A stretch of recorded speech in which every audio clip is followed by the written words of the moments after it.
Welcome to the Beirut.com offices here in Design District. My name's Marlo. This is Mary. You know Mary. She is the team director with Prestige Real Estate. And this is Chris. He is the assistant director of sales here at Beirut. And we're just trying something a little different. We're going to have a virtual coffee morning to practice our social distancing. We're not, but you guys are. Anyways, so there's always questions on the group about where should I rent, should I buy? And if I'm renting, there's other questions, and if I'm buying, there's other questions. So we just wanted to meet with Beirut, with some experts in the field to kind of get those questions answered for you.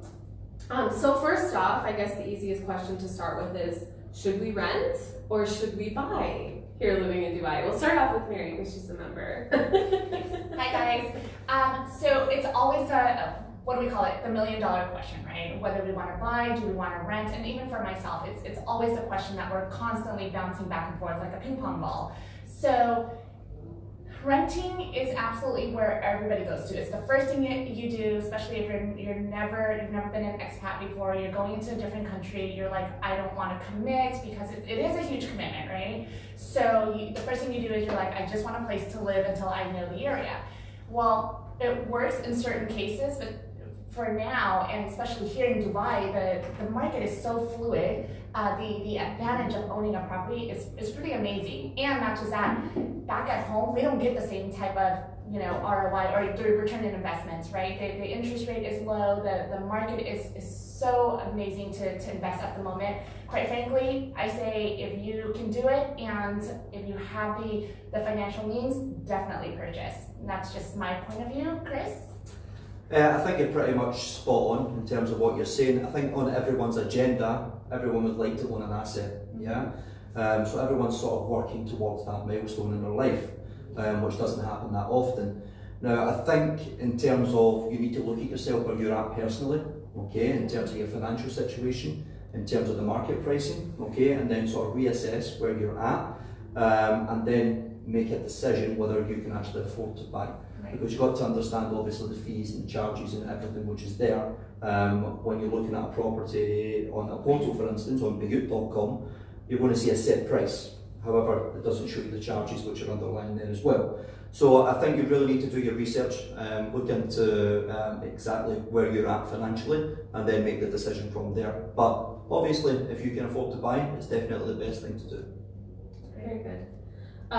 So which areas in Dubai do we think are most popular for renting versus buying when it comes to apartments and villas? Okay, so we run a report at the end of every year because we're obviously still in the first quarter of 2020. I have some stats down here from a report which was released at the beginning of the year for last year. If we're looking at apartments, the trends that we see on our website, okay, we've obviously got the Dubai Marina, which ranks #1 in terms of buying apartments.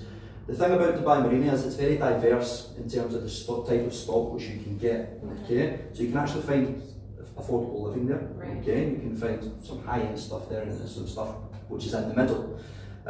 So you've got sort of people from all walks of life in all different positions, whether it be families, whether it be bachelors, who are constantly looking in Dubai Marina.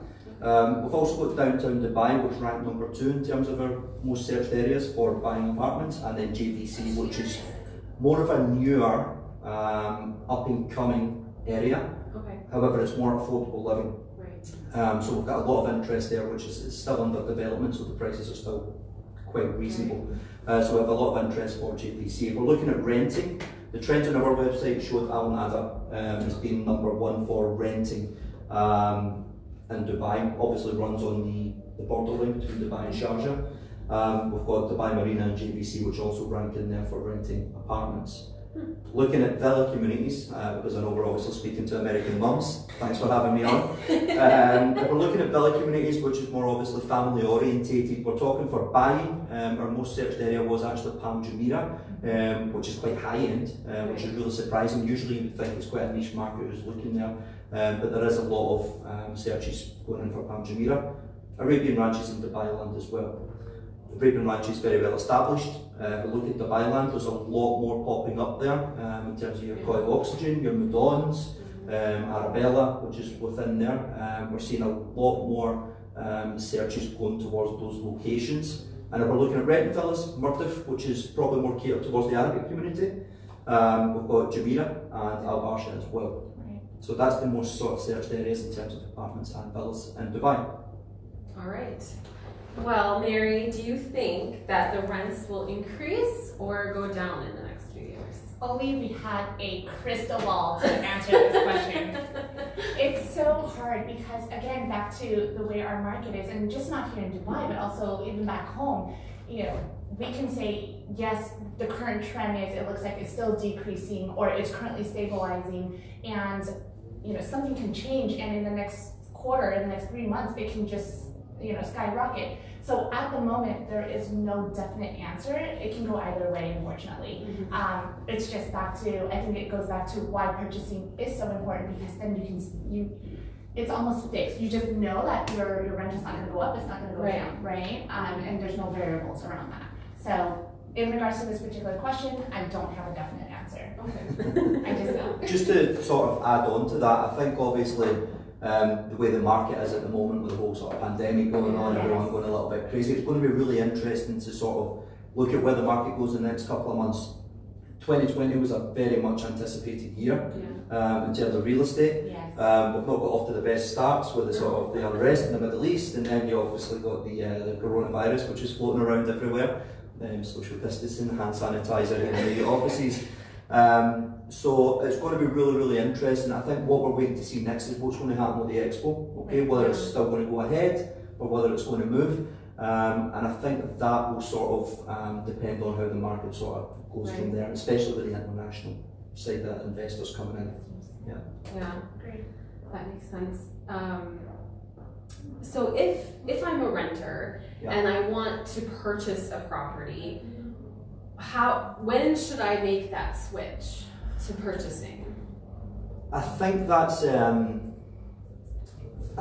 pretty similar to the first question in terms of my answer. I think you've really got to look at your own situation and understand where you're at as a person financially, how the market conditions are. But you should always be, I mean, this is sort of my personal opinion, you should always be looking to try and get onto that property ladder as soon as you can. But then again, this is a very volatile market. 1 month the prices are up, 1 month the prices are down. I speak to real estate agencies and CEOs of real estate agencies every day, and I get mixed vibes depending on what real estate agency I walk into.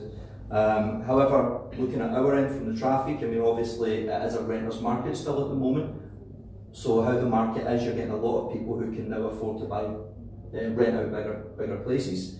However, with the prices coming down and the new law by the government in terms of the down payment is now moved from sort of 25% to 20%, which is trying to encourage these first-time buyers to get on that property ladder. So there's never really a good time. I think you should always be looking at it and always trying to aim towards getting there. And yeah, I don't know if you have a different opinion. No, I agree 100%. It's true. It's all based on your financial, your financial situation, and there's an opportunity, absolutely jump on it. There's no need to wait because there's always this kind of this fear in the back of our mind, like this is, I'm not in my own home country, this is not what I'm used to. But at the end of the day, assets are always kind of one of those things that we should always look into and should own eventually. Right. Real estate doesn't go away. Yeah. That's the honest truth. Even if we look back in history and in times, right? Real estate is one of those, I guess, products that do not go away. Yeah. It'll drop, but it'll always come back up. And historic has proven that many, many times. So. Absolutely. So we kind of talked about the down payment that we need. It's about 20. It's just changed from 25% to 20% last week. Which is a real strong move by the government. So aside from that 20%, there's other costs, right? Yes, that is correct. So you have DLD, which is at 4%. Obviously agency fees as well. Okay.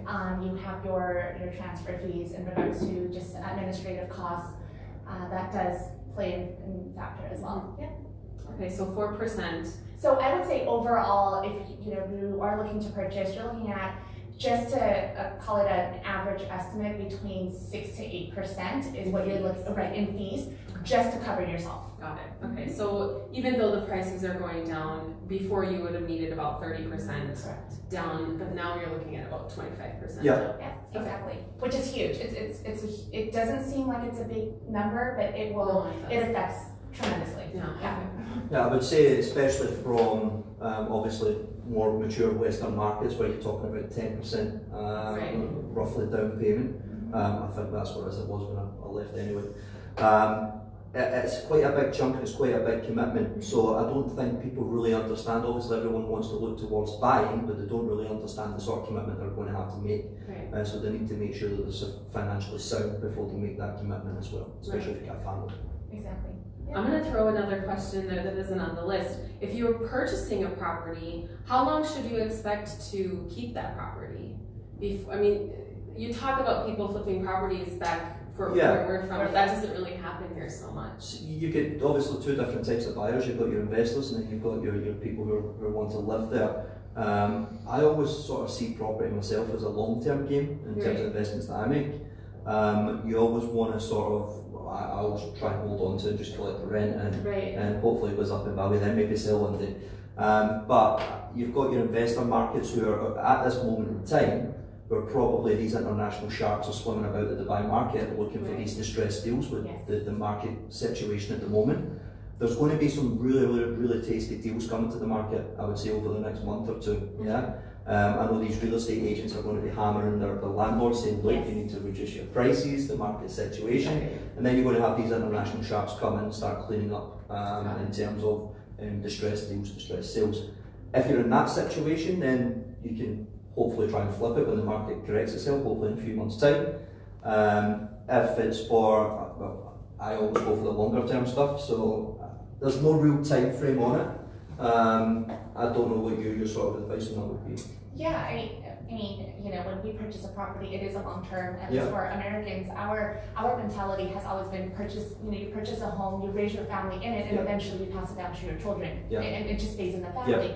But in Dubai, it doesn't really happen that way, because you're right. I mean, what I've noticed is 80% of our buyers now are just investors. These are the sharks that you're talking about, coming in, picking up the property, and then instead of flipping it, what they're doing is they're renting it, and for them, you know, it's a no-brainer. But for us as families, we do want to hold on to our property. So for that, I say hold on to it as long as you can, unless if you feel the need that you no longer want to be, you know, I guess holding on a property in Dubai and you want to pull your money because you want to do something else with it.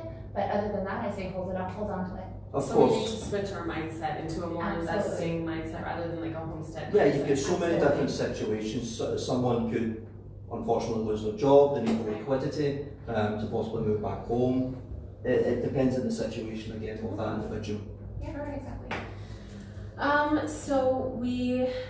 The next question is, what is the required down payment for purchasing a home for a first-time buyer? But we sort of already answered that. It's 25% down. So how do we 20% down with 5%, 6% charges and fees? But how do we go about getting a mortgage? Do we go to our bank? How do we do that, Mary? What do we do? So that is I always tell my clients, go to your bank because you're already banking with them. They already know your financials, right? So again, back to why I love Dubai and real estate in Dubai is so amazing. It's because we don't have to go through a ton of red tape. And I know that sounds kind of odd, but living here now, I completely understand and I agree with the methods, right? So you go to your bank, you talk to them about, hey, I'm possibly wanting to get this loan. But I also recommend to make sure that you kind of shop around. We would do it ourselves, so why not our clients? So shop around. So like you would have, their consultant in-house as well. A lot of agencies that you do deal with do have their in-house consultant, but always get a second or almost third opinion. It doesn't cost you a thing to just get loans and see what type of interest rate you can get and what they can offer you. There's a ton of incentives in Dubai. You just have to find that right one that fits your needs. Okay. Do you have anything to add to that? Or? No, I think you pretty much hit the nail on the head there. Yeah. Question, does our AMD at Bayou.com, do they do referrals to different mortgage so we could get a few more opinions on that? referrals? The AMD, we have AMD@bayou.com. You can send them messages if you have any questions about real estate. I'm just asking, will they be able to answer questions about On mortgages, mortgage we'll brokers? certainly speak to experts that we're in conversation with to try and get you any sort of answers. So any real estate sort of questions that you have, you're more than welcome to fire them over to the AMD@bayou.com, and our team will be straight on it and try and get you the relevant information back as soon as possible. So if you need more detailed information about where to find the mortgage brokers, where to get a second opinion, you can always send your email to amd@bayou.com. So Chris, what changes in the market do you anticipate after Expo 2020? Well, who knows when Expo 2020 is going to happen. Look, I mean, I think what we're noticing at the moment is on the build up to 2020, we're getting a lot of new areas. So for instance, as I mentioned, I deal with a lot of real estate agencies and speak to a lot of CEOs. There's been a few startup companies over the last couple of years who have really took a focus into that sort of Al Qudra Road area, in terms of your Coy Oxygen and all the stuff happening down there, your Madons and your Miras and stuff. After 2020, they're not just going to stop there. Yeah, there's still a lot of ground up there. There's a lot of attractions up there, so they're going to keep building in those areas. Yeah, they're going to put a lot of attractions in there, so people keep coming back. I mentioned that short-term rentals are really going to take a booster during the Expo 2020. I personally, as I mentioned, I had an embassy reach out to me saying that they have to staff 600 people for 6 months over the Expo period. So in terms of your communities near the DIP and stuff, they're really going to take a little sort of flourish during the Expo 2020 when it happens. Whenever that is. It will happen, yeah. We've been talking about it for far too long. This has been a long time anticipation. Now that we're here, it needs to happen. In terms of after the 2020, there's a lot of rumours going about, is it going to sort of bust, is it going to be a recession? I don't think so. Dubai is really focused on sort of tourism at the moment. The Expo 2020 site is going to have a lot of fantastic stuff there. People are going to keep coming back, they're going to keep building within that area as well. So I think it's just going to be fantastic after 2020. I don't see any issues. Cool. Well, and I'm going to live out there. We bought a villa out in the Dubai South, the MR one. So you can come visit me. And walk to the Expo.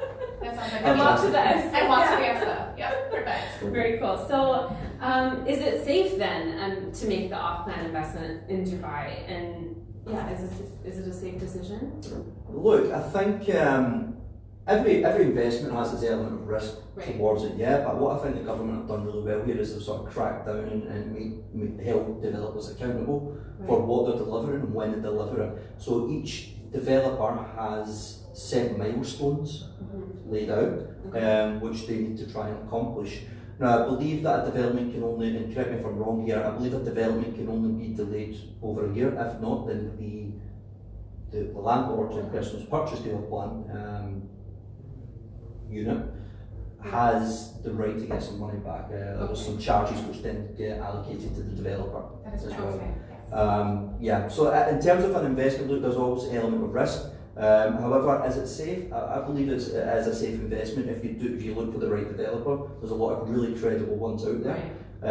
But there's these apps that you can now look at in terms of how much completion is done on a certain development and so on and so forth. And information will just keep getting more and more and more as Dubai is getting more sort of transparent towards these things. It's just good. Okay. Yeah, and that's very important actually, and I'm glad that Chris brought it up. If you are looking into off-plan, the word credible is very, very important because there is a lot of developers, and we're not saying that any of them are bad by any means, but please make sure that you are looking and doing your homework on looking into which development you are wanting to put your money in because it's very, very important. Right. Yeah. And so, how is buying an off-plan property different than if you're buying a ready-to-live-in property? Secondary market. Yeah. Yeah. Great. My question, I'm sorry. Well, look, I mean, off-plan it can be an investment, and what we noticed last year is about 15,000 transactions were done off-plan, primary market, and then secondary market there was about 14,000. So you're talking roughly, I think it's about 55% of transactions done last year were off-plan. So because this market changes so much, it's very sort of difficult to say what's the right one to go for. How are they different? Off plan, you will see a lot of international people go in the off plan market. That's why a lot of these real estate agencies sort of are really focusing on off plan in terms of marketing it elsewhere. I heard the story that because everyone's been quarantined in Italy, there's a certain agency who are now trying to push advertising in Italy because they want to be looking at their phone all day. Right, Yeah? exactly. So it's crazy. But I would say it's more of an investment off plan. If you're looking to move into a secondary place, then you've probably got your family, you're probably settled, and you just want to move in somewhere, and it's not as much as an investment, it's more of a hope. Yeah. Right, okay.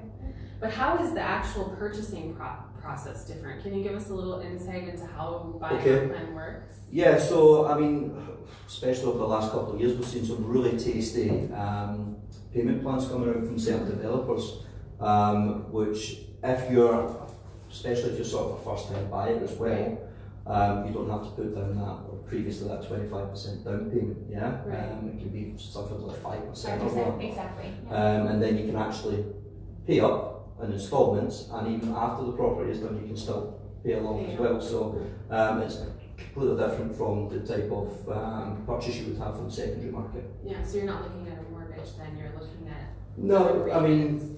Not necessarily. It's not a mortgage by any means, but it's still a payment plan that you do have to pay. The only, I think the difference between secondary and off-plan market, and Chris, correct me if I'm wrong, is with off-plan, they set the payment plan, as opposed to if you go to the bank and say, I want 20 years, right? But with off-plan, they set their own schedule. Yeah. And typically these payment plans, these payment installments are in line with the milestones of what the developers have been targeted on as well. So yeah, you're pretty much right there. Yeah.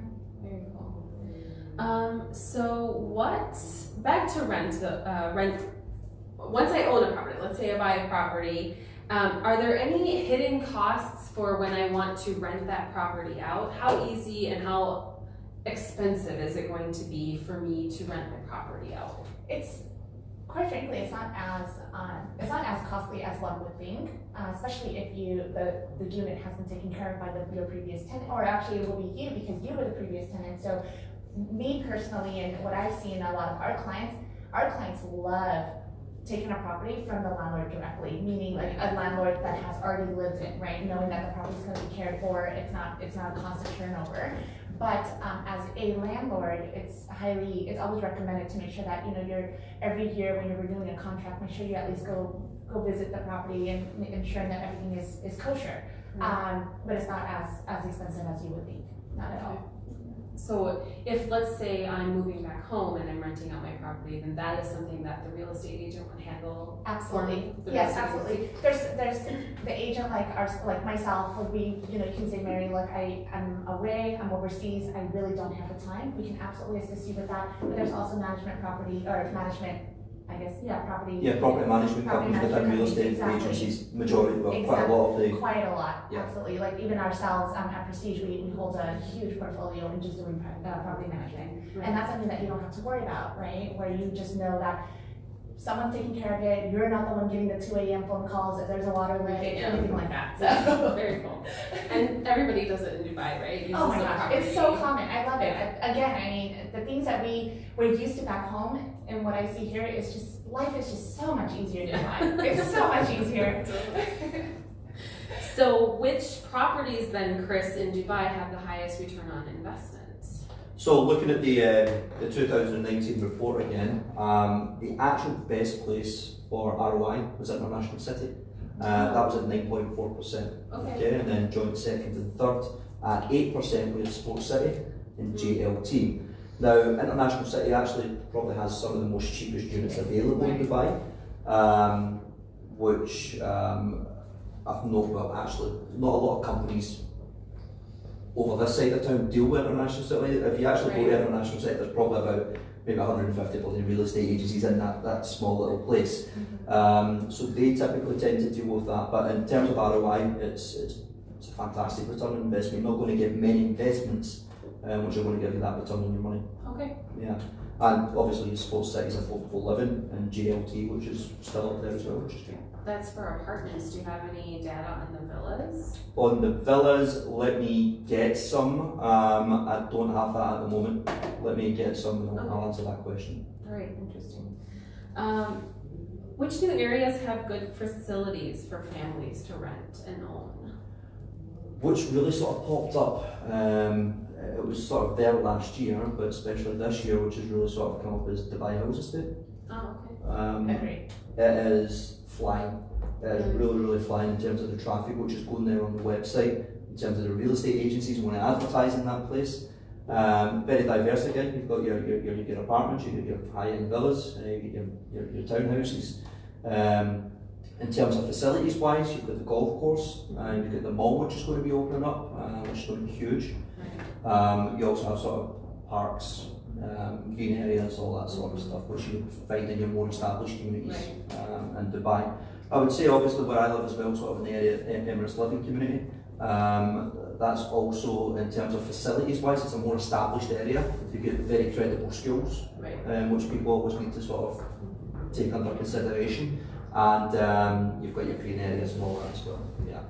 Anything to add? No, I agree 100%. But on villas, absolutely, Dubai Hills, can't say Dubai Hills enough. It's a really, really great community. That is cool. That's very it's cool. amazing. If you haven't seen it yet, I mean, even just do a full drive-through, you would be at awe. I mean, and it also reminds me of home. You know, it's just very, you know, where when we grew up where our houses are kind of across. We play in the yard. It's exactly that way. I love it. Very cool. Yeah. So, did we get any live questions? We did, actually. Okay. Stacy Smith wants to know, how are home inspections handled here after the purchase of a property versus in the US? So home inspections here are very odd. It's not really, I'll be very honest, there is really no formal home inspections. It's a lot of your contract that you're supposed to be signing will be based off of purchasing the unit as is. So back home, you know, once you open escrow, you do a full-blown inspection. Well, here, you don't open escrow, you don't have a home inspection, you have an evaluator, which is whom the bank appoints to do the evaluation, making sure that the value would obviously suffice with what you're paying for, but there's no real home inspection. It's honestly, it's up to you and the agent that's representing you. He or she has to do their due diligence, making sure that everything is up to your standards. Yeah, I think in terms of home inspections, the property that I rent out here in Dubai, every 2 years I believe, the agency I deal with sends someone in to do an inspection for the landlord. So yeah, they are sort of quite on the ball. I think it depends on what agency it is and who's dealing with it. And obviously when you move out, I believe an inspection will be done, and sometimes you may need to fight to get your money back. Been there. So, Anything else? That was the only I've there's a couple of questions I've got here, and obviously to answer the question which I didn't have the data for earlier was in terms of the villas. Oh, okay.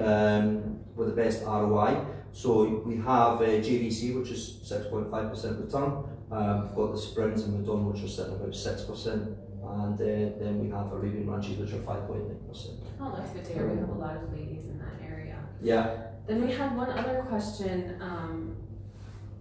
Oh, we answered that. Where do we find the mortgage broker? correct. I have another question. So which areas specifically near the expo are popular?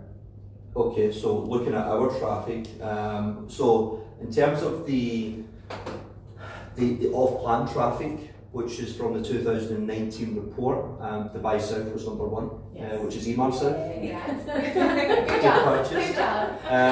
But we're also looking at Koya Oxygen, these sort of areas which are really, really sort of busy in terms of traffic. Obviously your DIPs and stuff like that are quite kosher Al Farjan, which is very close to the expo site. Yes. It's not really that far away. No, it's not. Yeah, if you're living in sort of Dubai Marina and working downtown, it's probably the same equivalent. It's not really that far away. Everything in Dubai is very accessible. So yeah, there's a lot of communities, as I says, happening like that Al Qudra Road area, which sort of is a direct road, which is going to take you into the expo site as well. So it's good to see that building the infrastructure around these new communities to help you get from A to B. We've been driving out there a lot lately, and that 311, I mean, I never take 311 because it's not as developed over on that area, but those two highways, the 611 and the 311, are beautiful highways. They're not those roundabouts anymore. They're huge. We can't go out, so you might as well go for a drive. Drive out to the expo site. It's changed so much in the last 6 months. It's incredible. Well, I don't know what I'm going to do at weekends now since everything's shut down, so maybe I will drive. Exactly. Yeah. Well, the scenery is beautiful. I mean, you can't beat it. Just throw everybody in the car and just take a drive. Yeah. I mean, it's beautiful. It's a beautiful drive. Yeah. I won't be letting anyone in my car at this current time. Gotcha. Just yourself. Just yourself. Okay. Anyway, so like I said, if you have any other questions about property anytime, you're welcome to email amd@bayut.com. Jenny and I created this partnership so that we could really answer the questions. We see the questions on the group all the time, and peer answers are wonderful, but sometimes you just need an expert. So that's what the bayut.com partnership is for. So email amd@bayut.com with any questions that you have, and check out their listings. They're certified, they have the true check. You know that they're real listings. Mary can attest to that. I can absolutely attest. That's why we love Bayut. I mean, for our landlords, for our clients, I mean, once they're on Bayut, they know they don't have to call and go, okay, is this still available or not? They just know it is available, right? Because the back end, and I absolutely commend Bayut's team. I mean, they are doing an amazing job to make sure they're filtering everything for you. So if you're on Bayut, rest assured, it's good, great listings. It's live, it's real. You're not going to get fake listings. Pictures are actuals, and you know the property actually exists. That's another thing you'll get in Dubai. You can go there, but it doesn't exist. But Bayut, it exists, I promise. Additionally, they have an amazing blog that has in-depth guides to all the different areas that you can rent or purchase in. So if you are thinking about purchasing or renting, anything from what schools are in the area to what grocery stores or what you can do on the weekend with your family, it's really quite amazing. We have a list of the top areas that Americans like to live on our website, AmericanMoms@Dubai.com, just so that you can know if you're looking for an area where you think Americans are already at. And yeah, they also have the building guides, so if you're looking at apartments, you can look into all the different types of buildings and what the buildings offer, and you can sometimes see floor plans as well. So it's just a wonderful resource to have when you're looking at property.com. And I will be posting, shortly after this video, we will be posting some of the information about the popular areas that Americans want to live and the return on investment information and stuff like that. That was not the professional way to say it, but let's just go with it. I don't have all the jargon with me, but so I will be posting that later, and we hope that this was helpful for you and informative and maybe broke up your day. Thanks. With the kids. So thank you so much to Mary for your time, Such a pleasure. Chris from Bayut, to Bayut in general for helping us. Thanks to all these wonderful mothers out there. Yeah. So have a wonderful day. Bye, ladies. Bye. Thank you.